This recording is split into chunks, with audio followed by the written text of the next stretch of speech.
देखिए 46 नंबर प्रश्न और 47 नंबर दोनों सेम है, बस सिर्फ अंकों का अंतर है, बाकी सवाल सेम सवाल है, सेम तरीका से बनेगा। 46 नंबर पर देखिए, एक व्यापारी 1232 रुपया प्रति साइकिल के दर से 2 साइकिल बेचता है। इस व्यवहार में उसे पहली साइकिल पर 12% का लाभ होता है तथा दूसरे साइकिल पर उसको 12% का हानि होता है, तो कुल मिलाकर उसका लाभ या हानि का प्रतिशत याद कीजिए। ठीक है, तो सबसे पहले यहाँ देखिए 2 साइकिल जो 1232 के हिसाब से बेचता है, तो दोनों साइकिल का पहले आपको क्रय मूल्य निकालना है। विक्रय मूल्य तो आपको पता है कि एक साइकिल का विक्रय मूल्य 1232, तो दोनों का 2 से गुना कर दीजिए तो टोटल निकल जाएगा। लेकिन दोनों साइकिल का क्रय मूल्य कितना है वो हमको पता नहीं है, तो यहाँ पर हम दोनों साइकिल का पहले क्रय मूल्य निकालेंगे। तो देखिए मान लेते हैं, सूत्र तरीका भी है लेकिन सूत्र तरीका आपको याद रखना पड़ जाएगा, इसीलिए सूत्र आपको याद न रखना पड़े, इसीलिए प्रोसेस पर ध्यान रखिए। माना कि पहली साइकिल का जो क्रय मूल्य होगा वो क्रय मूल्य आपने x मान लिया। ठीक है, और पहले साइकिल पर क्या होता है, लाभ होता है कि हानि? पहले साइकिल पर लाभ होता है 12%, तो प्रतिशत लाभ है 12%, तो लाभ बराबर क्या हो जाएगा, x का 12% होगा कि नहीं होगा?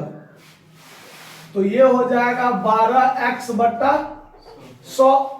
तो विक्रय मूल्य बराबर क्या होगा, देखिए तो विक्रय मूल्य बराबर क्या होता है, क्रय मूल्य और प्लस लाभ। अब यहाँ पर क्रय मूल्य x है और लाभ है 12x बटा कितना, 100, तो बराबर में विक्रय मूल्य कितना है आपको दिया हुआ 1232 रुपया है ना। अब इसका आप भिन्न जोड़ कीजिए तो 112x बट्टा 100 बराबर 1232 होगा, तो 112x बराबर 1232 पर डबल जीरो डाल दीजिए, तो 12x बराबर इतना हो जाएगा, तो x बराबर हो जाएगा 1232 पर डबल जीरो बट्टा 112, इससे इसमें भाग दीजिए 1100 रुपया। यानी पहले साइकिल का जो क्रय मूल्य था, पहला साइकिल का क्रय मूल्य कितना था, 1100 रुपया। ठीक है, अब दूसरा साइकिल पर हम काम करेंगे, तो यही काम फिर से करेंगे। ठीक है, फिर से मानेंगे दूसरी साइकिल का, फिर पुनः दूसरी साइकिल का क्रय मूल्य आप कितना मान लीजिए, x मान लीजिए दोबारा से फिर से, और उस पर आपको क्या है, हानि है।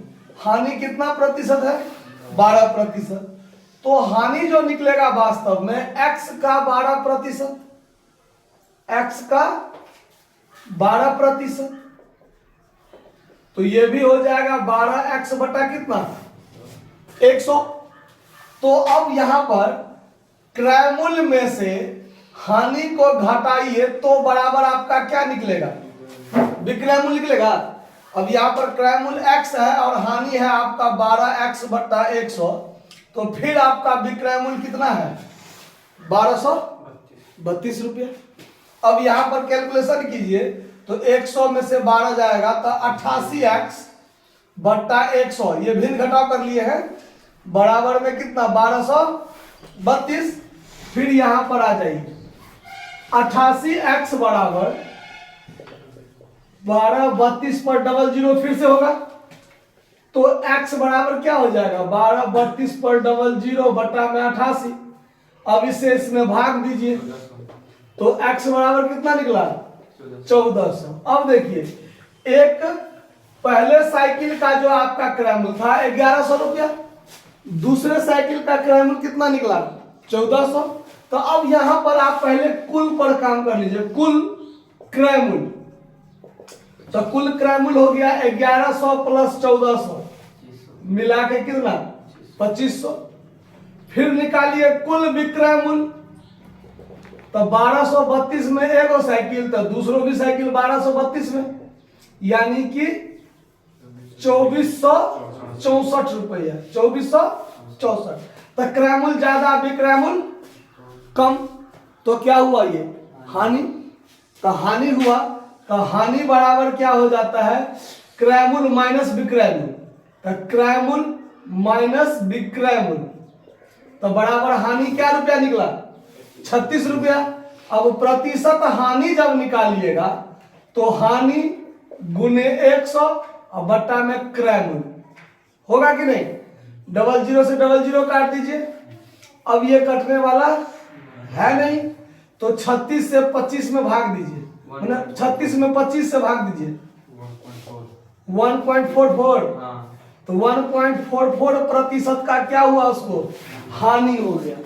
और सेम टू सेम है आपको 47 नंबर, उसमें घोड़ा बेचा है। ऐसे ही बारी बारी से घोड़े का क्रय मूल्य निकाल लीजिए, दोनों को जोड़ के दोनों घोड़े का क्रय मूल्य, फिर दोनों का विक्रय मूल्य, प्रतिशत लाभ या हानि निकाल लीजिएगा। ठीक है, नोट कर लीजिए।